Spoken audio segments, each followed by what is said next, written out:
La vida en la caja negra, donde se pintan mundos imaginarios sobre realidades. Convertirse en otro cada noche y recibir los aplausos con el alma tal cual es. Vivir entre rostros y máscaras. Decidir el teatro como estructura y forma de vida. Andrés Moure, director académico del Pequeño Teatro, nos acompaña de vuelta por San Ignacio en nuestro 8º episodio. Soy Viviana Díaz y con Hernando Gómez los saludamos desde este territorio de teatros y de arte.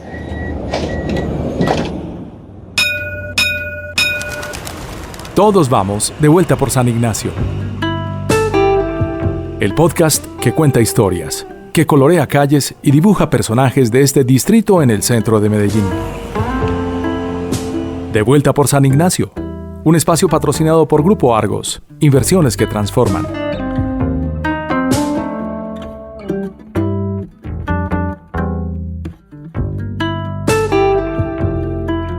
Hernando, ¿cómo estás? Gracias, Vivi. Muy entusiasmado por este 8º programa de podcast de Vuelta por San Ignacio y más teniendo a un gran amigo como es Andrés Moure en este programa que vamos a hablar de teatro. Entre otras cosas, Hernando, porque es el primer capítulo en el que vamos a hablar con alguien directamente del teatro y nosotros tenemos en nuestro territorio 12 grupos de artes escénicas, entre ellos 8 grupos de teatro, y el Pequeño Teatro es un aliado, un actor cultural sumamente importante para nosotros como proyecto de Distrito San Ignacio. Entonces, qué bueno tenerlo acá. No, pues con solo decirte antes de darle la palabra, y es que acabamos de pasar el Festival de Teatro San Ignacio, que ya lleva 4 años con nosotros, porque el proyecto Distrito San Ignacio, Patrimonio, Cultura y Educación lleva 4 años y comenzamos con teatro en los 4 años, las 4 versiones. Entonces, qué mejor honor al Festival de Teatro que hablar con una persona que sabe, que gusta, que se dedica, que enseña el teatro. Entonces, con esta introducción, Andrés, ¿cómo estás?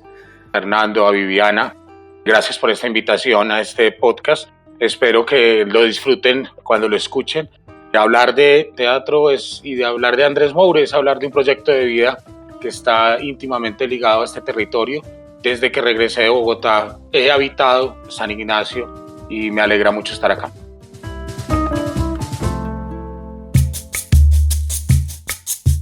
¿Quién es Andrés Moure? ¿Cómo llegas al teatro? La verdad, esto es un cuento como largo, porque resulta que acontece pues que mi familia ha estado muy ligada, digamos, al arte. Mi padre fue fundador de Pequeño Teatro, por allá en 1975, era compañero de Rodrigo en el grupo de teatro de la universidad y ahí fue donde nació. Entonces digamos que mi vida alrededor de mi padre ha estado muy ligada al teatro. Mi tío Germán Moure es el subdirector del Teatro Libre de Bogotá, pero digamos que cuando yo terminé el bachillerato nunca había pensado en hacer del teatro mi proyecto de vida. Yo empecé estudiando arquitectura. Estudié un año y me di cuenta que ese no era mi rumbo. Entonces pues le dije a mi mamá y a mi padrastro, porque yo tenía en la vida 3 padres, un padre biológico, un padre de crianza y un padre del teatro, que es Rodrigo Saldarriaga. Les dije, esto no es lo que yo quiero hacer. Y mi madre se le ocurrió la maravillosa idea de decirme, ve, ¿por qué no te vas para Bogotá donde tu papá y hablas con él a ver si te ayuda como a ver qué es lo que vas a hacer de la vida? Eso sí, cuando regreses tenés que o ponerte a trabajar o te pones a estudiar, de vago no te vas a quedar. Entonces me fui para Bogotá y estando allá me dijo mi papá un día, es que Andrés, ¿y vos no has pensado en el teatro? Yo le dije, pues, ¿cómo por qué? No, lo que pasa es que el Teatro Libre abrió escuela de formación de actores, ¿por qué no hacerlas con Ricardo y con Germán? En esa cosa de estar uno de 17 años sin saber muy bien qué hacer y con esa obligación de llegar con una respuesta, pues me fui a hablar allá con Germán y con Ricardo. Y pues yo siempre había disfrutado mucho el teatro como espectador y como niño que se encuentra con su padre en todas las vacaciones y su papá tiene un grupo de teatro, entonces tiene las vacaciones recreativas deliciosas con los grupos de teatro del papá. Y entonces Ricardo me dijo, ve Andrés, yo fui un martes, me dijo, Andrés, yo no te puedo decir que sí en este momento porque ya comenzamos semestre, tengo que hablar con los profesores de primer año, vení el jueves, si yo te digo que sí, tenés que estar el lunes a primera hora acá. Obviamente, pues ya te imaginarás que el jueves fui y Ricardo me dijo, bueno, lo espero aquí el lunes a primera hora. Ahí mismo llamé a mi madre, le dije, mamá, organízame las cosas que me vengo a vivir a Bogotá. ¿Cómo así? Yo, sí, me voy a ir a estudiar teatro. Ah, bueno, listo, entonces aquí lo espero para que recoja las cosas. Y el lunes a primera hora arranqué en la Escuela del Teatro Libre y desde ese día hasta hoy no he hecho sino eso, teatro.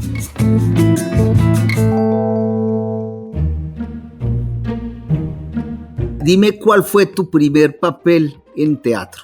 El primer papel fue en La vida de sueño de Pedro Calderón de la Barca, hacia un soldado, que es el que viene a liberar a Segismundo de la Torre, diciéndole que el pueblo lo está esperando para que gobierne. Qué maravilla, ¿eso en qué año fue? 1991. No, usted está mucho más joven que yo. Yo en el 76 fui vocero de periódico en una obra de teatro de Bertolt Brecht, El hombre de barro, se llamaba la obra de teatro.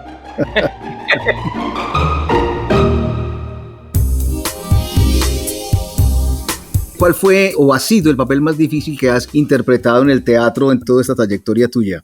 A ver, Hernando, no, yo creo que todos los papeles tienen dificultades. Hay uno que, como por el momento de vida, Jasón, en Medea de Jan Anouilh, sobre todo en la segunda temporada, porque cuando lo estábamos montando, digamos, yo estaba pues en relación con mi esposa y con mi hijo, no sé qué, y para la segunda temporada no, me separé. Y el cuento de Jasón y Medea, pues en la de Anouilh, precisamente es el momento de la separación de Jasón, de Medea. Y entonces como que ya tener esa experiencia de vida y tenerla tan cerquita me dio susto en ese momento. Ahora, hace 4 años que montamos Macbeth y es una cosa muy paradójica, yo casi que me sabía todos los textos, incluso los de Lady Macbeth, porque es una obra que conozco desde hace mucho tiempo, desde 1978, cuando la montó el Pequeño Teatro de Medellín por primera vez. Yo me sabía los textos, incluso como te digo, los de Lady Macbeth y de otros personajes, pero ya tener que ponerlos en boca propia y en escenario es otro cuento. Una cosa es aprenderse un texto y otra cosa es decirlo y que cuando lo digas tenga una verdad. Y esa es tal vez la parte más difícil del trabajo del actor, que sea creíble lo que dice y lo que hace. Entonces también es muy complicado y que además es un fuku que se tiene con Shakespeare, y es que Shakespeare siempre pone al actor en entredicho sobre su profesión y sobre su trabajo, porque no sé, la profundidad, la forma que tiene en la palabra, es bien complejo como acercarse a él, pero es fascinante. Para una persona de a pie que esté caminando el centro, ¿por qué crees que debería acercarse al teatro? O dicho de otra manera un poco más profunda es, ¿el teatro qué le produce o qué le aporta a la sociedad, a una sociedad como Medellín? Es una pregunta como de doble sentido. Primero, ¿qué es el teatro para la sociedad? ¿Cómo pega allí ese teatro a las realidades que viven las ciudades y viven los países? Y segundo, a la persona que no se ha acercado al teatro, ¿cómo enamorarla o cómo hacer para que esa persona se sienta interesada y por qué debería estar interesada en el teatro? Esas formas de preguntar lo mismo. A ver, yo creo, Hernando, que pues, lo primero es decir que en general el arte ha estado siempre presente tanto en los grandes momentos de la humanidad como en los más difíciles. Es decir, cuando uno mira el siglo de Pericles, el siglo de oro español, la época isabelina, el reinado de Luis XIV en Francia, digamos en esos buenos momentos, pero también en la posguerra de la Segunda Guerra Mundial. O sea, en tanto en los buenos momentos como en los malos momentos de la humanidad, el arte siempre ha estado presente y ha sido muy importante en la elaboración del tejido social y del ideario y del imaginario colectivo, ¿cierto? Como una expresión de pensamiento, un punto de reflexión sobre quiénes somos y para dónde vamos. En particular el teatro, al ser, digamos, lo que digo yo, que es el arte de las relaciones humanas, y ese es nuestro objeto de estudio, pues en las relaciones humanas está todo el mundo social. Entonces yo creo que el teatro es un reflejo de lo que somos y de lo que somos como individuos y como sociedad. Entonces, en ese mismo sentido, creo que es fundamental en la formación social y en el tejido de esa misma sociedad. Es la única mujer mala de este pueblo. ¿Por qué la gente debe ir a teatro? Porque es un espacio de diversión. Y la diversión hay que cambiarle como la mirada. Divertirse no es solamente reír. O sea, divertirse también es cuando tú ves una obra de teatro, una obra de arte y se te escurre una lágrima, pues te estás divirtiendo. O cuando te lleva hacia una reflexión o te ves reflejado en ese hecho artístico, pues eso es diversión. Entonces, yo creo que es muy importante, además de ser espacios sociales y democráticos. Yo creo que estos espacios del arte y la cultura, así como es la educación en general, son espacios democráticos y de sociedad, de formación de sociedad. Entonces yo creo que es fundamental y yo lo que les digo siempre a los muchachos y a la gente que no ha ido a teatro es, oiga, ¿y usted por qué no va a teatro? Y dicen, no, es que no me gusta. pero si no ha ido, ¿cómo puede saber si le gusta o no le gusta? Ah, no, es que una vez fue a una obra. No, porque vaya a una obra tampoco puede determinar que le guste o no le guste. La primera vez que uno toma aguardiente, generalmente no le gusta, ¿cierto? Y después se vuelve un alcohólico. Entonces, yo creo que sí, es darse la oportunidad de entrar a estos espacios y, como digo yo, no una vez, muchas veces, y a muchos sitios y a muchos grupos de teatro, porque puede que la estética de una obra no te guste, pero después vas a ver otra obra de ese mismo grupo y ahora sí te gustó, ¿cierto? Ahora, el gusto es tan subjetivo y es una lectura tan personal porque nace de la vivencia propia también como espectador, o sea, depende de lo que tú hayas vivido y de lo que hayas podido conocer, pues tendrás una mirada más amplia o más corta de un espectáculo, de una obra de arte. Entonces, yo creo que es eso, es como que dense la oportunidad, arriesguense, no sean cobardes, entren al teatro, entren a los museos, entren a conciertos distintos a lo que escuchamos en la radio, pues que la radio, digamos, es un medio masivo que nos está poniendo a escuchar X o Y música, pero hay muchas otras músicas y diversas, entonces pues yo creo que hay que arriesgarse, eso es como lo que pienso. Dime, para los neófitos como yo, ¿cuál es la diferencia entre un drama y una comedia? Y lo digo es porque en nuestro marco simbólico, que es del Distrito San Ignacio, Patrimonio, Cultura y Educación, es una baldosa muy linda. Tú la tienes puesta sobre tu casa, que ya vamos a hablar de la casa, pues del pequeño teatro, y en el centro de esa baldosa, que es lo que nos representa, está una máscara puesta al derecho o al revés. Tiene el drama por un lado y la comedia por el otro. Háblanos un poquito de esas dos caras del teatro y de esas dos realidades de la sociedad. Pues a ver, digamos que Aristóteles diría que la tragedia es la historia de los hombres grandes, de los héroes y de los dioses, mientras la comedia es la historia del vulgo y no merece ser representada. Sin embargo, yo creo que afortunadamente esto ha cambiado esta visión un poco pues, como compleja, pero no, yo creo que la comedia y la tragedia es lo que somos los seres humanos. Unas veces reímos y otras veces lloramos. E incluso pues dicen por ahí que nos reímos de la tragedia del otro, ¿no? El hombre se ríe de la tragedia del otro, no de la propia. Entonces, son las dos caras posibles de la vida del hombre, porque también existen otras, como lo que es el drama. En el drama es como las dos posibilidades, ese personaje que puede reír, pero que también puede llorar, mientras que la tragedia y la comedia están mucho más centradas en los hechos trágicos que le pueden ocurrir a un hombre, eso que lo lleva posiblemente a la muerte. Generalmente el héroe trágico llegará a la muerte, y en la comedia es ese pobre hombre que es el último en darse cuenta que se está haciendo la burla de todos, ¿no? No, pues maravilloso lo que acabas de explicar o de comentar de la tragedia, la comedia, el drama, y por lo tanto la persona que no haya ido a teatro, pues ahí tiene una forma de primer, digamos, consejo o una pequeña pista de qué tipo de obra escoger. Yo pienso que lo explicaste muy bien. Cambiemos un poco de tema hacia la Casa Bella que tiene el pequeño teatro. Cuéntanos un poco sobre ella, porque sé que está declarada patrimonio pues, de la ciudad. Cuéntanos un poco de esa bella casa. Lo primero es que está ubicada en Córdoba con la playa, al lado del callejón Caicedo. Es una casa de tipo republicano de tierra caliente, fue construida alrededor de 1870, alrededor de un palmar. Lo que hemos podido rastrear es que al parecer originalmente la entrada a la casa era por la playa, o sea que tenían jardines sobre la playa como lo tiene la Casa de la Lectura de Confenalco, por ejemplo, ¿cierto? Y que posiblemente el patio que tenemos ahora puede ser tal vez el segundo patio de la casa. Tuvo una primera reestructuración en los años 30, cuando se trazó la cuadrícula del centro de Medellín, y parece ser que ahí fue cuando perdió la entrada por la playa y entonces le abrieron el zaguán sobre Córdoba. Bueno, es una casa que es declarada Patrimonio Arquitectónico de la ciudad en 1986. Tratamos de mantenerla lo más bonito posible para que todos ustedes la puedan disfrutar, porque como decimos, esta es la casa de todos, ya no nos pertenece a nosotros, es una casa que le pertenece a la ciudad y que, digamos, en los estatutos de la asociación hemos tratado de que ese patrimonio permanezca realmente para la cultura y el arte. Tenemos dos salas de teatro, una para 84 espectadores, que es la sala Tomás Carrasquilla, que fue el primer teatrico que se hizo cuando se compró la casa en 1986.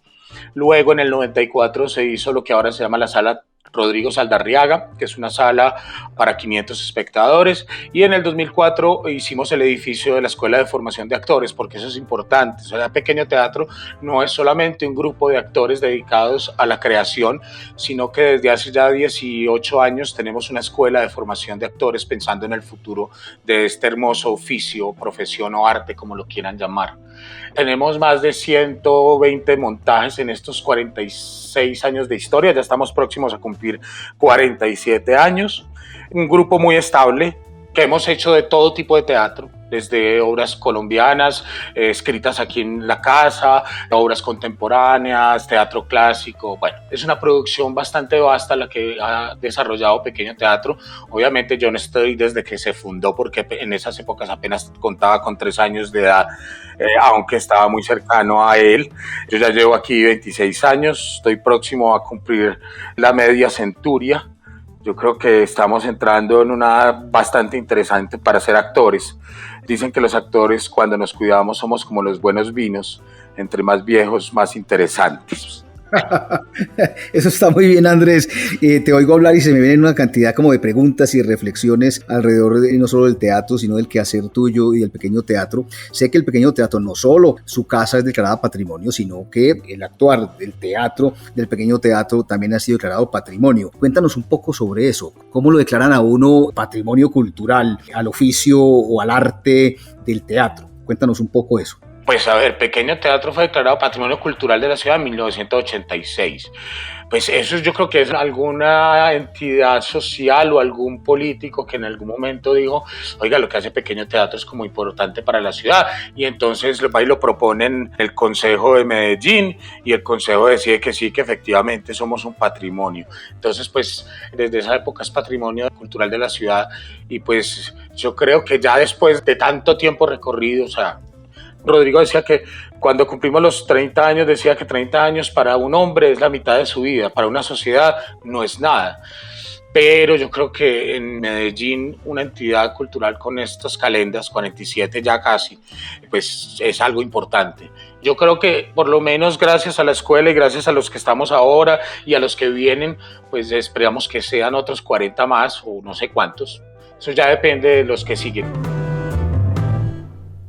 Cuéntanos un poco qué es para ti el teatro en la calle, sabiendo que en este Festival de Teatro San Ignacio hay un concepto que para nosotros es muy importante, que es el residente visitante. Entonces, cualquier persona que hubiese visitado el Festival de Teatro se dio cuenta que se tuvieron obras de teatro internacionales, nacionales, locales y del territorio San Ignacio, en la cual la más importante fue cuando nos tomamos el espacio público en esa plazuela San Ignacio tan bella que tenemos. Todos los días tuvimos una obra de teatro al aire libre. Cuéntanos un poco esa relación del teatro con el espacio público y con la gente. A ver, ahí tendríamos como varias cosas que hablar. Lo primero, pues, digamos que Andrés Moure como sujeto y Pequeño Teatro como sujeto, no hemos sido de teatro de la calle propiamente, aunque decimos que ya Pequeño Teatro es un espacio público. O sea que ese concepto de lo público, y tal vez en algunas otras conversaciones que hemos tenido con gente del territorio, con entidades del territorio, es que ya el Palacio de Bellas Artes, Pequeño Teatro, Matacandelas, el Ateneo Porfirio Barbajacob ya son espacios públicos, o sea, también hacemos parte de alguna manera de esa calle. Pero sí, obviamente en el festival tuvimos variadas programaciones en la vía pública, llamémoslo así para hacer la diferencia entre espacio público y vía pública, en la vía pública, y yo creo que es muy importante porque es un primer acercamiento del transeúnte desprevenido a un arte teatral, ¿cierto? Entonces me parece muy interesante, además que los espectáculos que tuvimos fueron de calidad, empezando pues empecemos por los Pantolocos de aquí de Medellín, por ejemplo, una agrupación muy joven, pero con una estética bien bonita.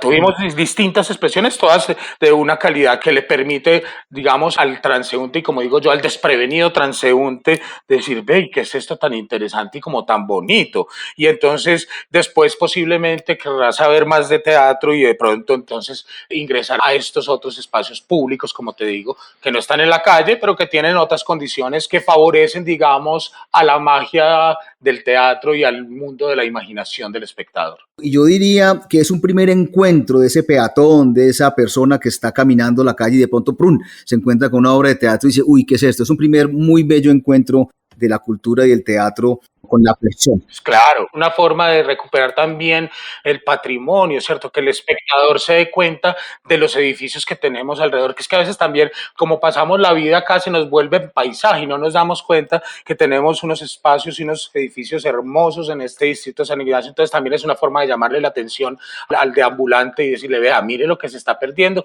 por andar pensando solamente en resolver los problemas de la vida. Te hago una pregunta, Andrés, ¿por qué San Ignacio, el territorio San Ignacio, es el territorio con más teatros de la ciudad? Tiene 12 teatros, 8 de ellos con sedes propias. ¿Por qué crees que allí está el teatro en su mayoría?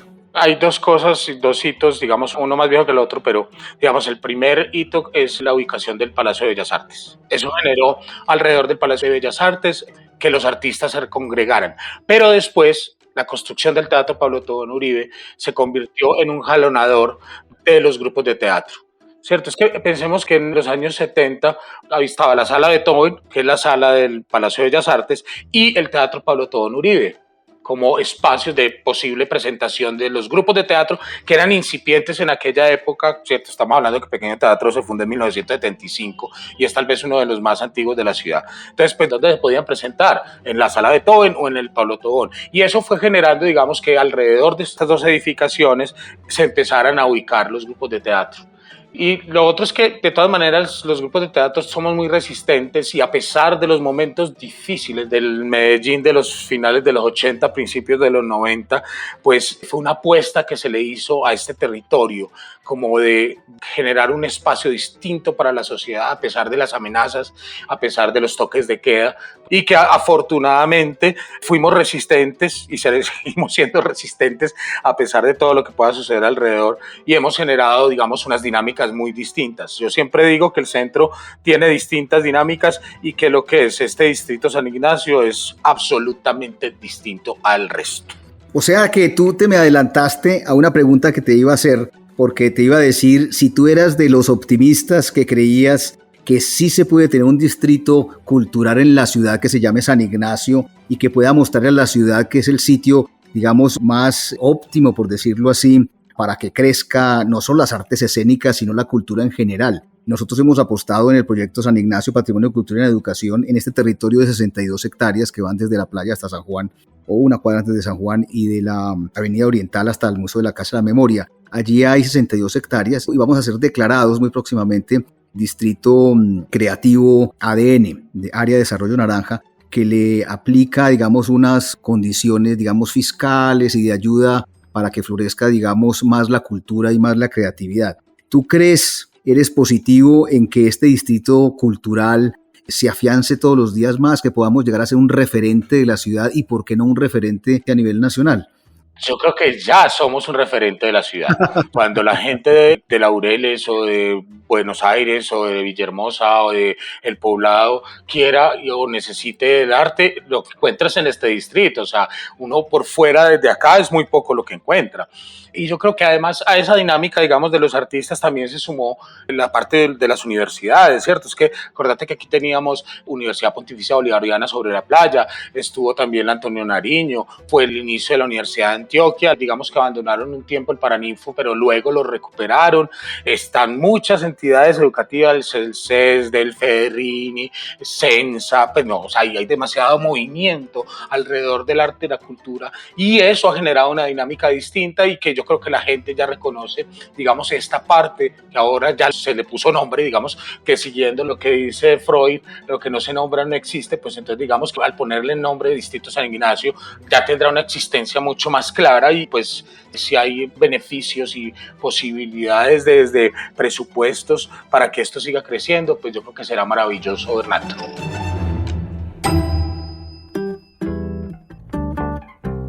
Para terminar, me voy a robar una frase tuya que no la lanzaste al aire, es entre rostros y máscaras. Danos una última reflexión como partiendo de esa frase entre rostros y máscaras de no solo de tu quehacer, sino del quehacer del Distrito San Ignacio en cuanto al teatro y las artes escénicas se refiere. A ver, Hernando, yo te voy a decir lo siguiente, es una paradoja. La gente cuando piensa en teatro piensa en máscaras y resulta que los actores lo que hacemos es desenmascarar quitarnos esas máscaras que la sociedad nos ha ido poniendo para abrir nuestras verdades. Y yo creo que eso socialmente debería ser muy importante. O sea, si pudiéramos desenmascararnos todos en con distintos y podríamos reconocernos como sujetos. Yo creo que el arte y la cultura nos permite eso, reconocernos. Entonces es como una invitación a quitémonos las máscaras que la sociedad nos va imponiendo para que podamos vernos a los ojos profundamente. Hombre, Andrés, qué bonita forma de terminar nuestra conversación, que pues en algún momento tiene que tener fin porque los espacios tienen su momento, tenemos que seguir conversando, obviamente tú y yo conversamos mucho, pero en estos podcasts habrá pues oportunidad de seguir ahondando. Yo te agradezco enormemente. No sé si Vivi tiene alguna pregunta para Andrés, como para cerrar nuestro excelente y agradable conversación con Andrés Moure. No, Hernando, yo creo que más que una pregunta es extender la gratitud nuestra a Andrés y a quienes hacen teatro en esta ciudad por permitirnos seguir viviendo de otra manera, por seguirnos pintando la vida con colores, con imaginarios y con realidades, ¿cierto? Porque a veces pensamos que el teatro es aquello, como bien lo plantean ustedes ahora, aquello sobre lo cual pues vamos a pintar una realidad como no es, y no, pues también es que el teatro nos sirve como denuncia, el teatro nos sirve como desahogo, nos sirve como expresión, como un punto entre lo que somos, lo que seremos, como lo planteaba Andrés al inicio. Andrés, muchísimas gracias por este espacio. No, a ustedes por invitarme. Saben que como habitante de ese territorio y como partícipe del arte y el teatro, pues soy un ser público y somos entidades públicas que estamos al servicio de esta sociedad para ver si algún día podemos tener una distinta. Muchas gracias por la invitación. Muchas gracias, Andrés, por tu tiempo y tu conocimiento y tus deseos de aportar todo lo que eres para una mejor sociedad.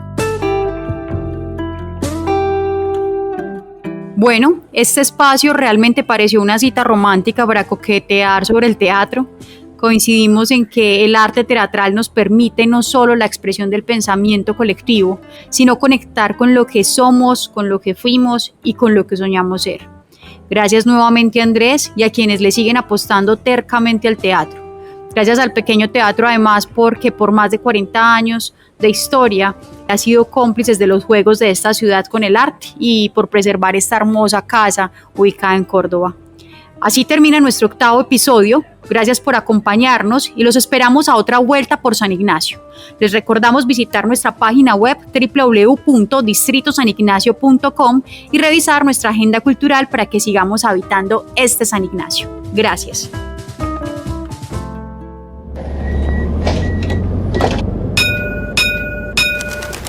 San Ignacio, Patrimonio, Cultura y Educación. Un proyecto impulsado por Grupo Argos, Confama, ProAntioquia, Universidad de Antioquia y Alcaldía de Medellín. De vuelta muy pronto.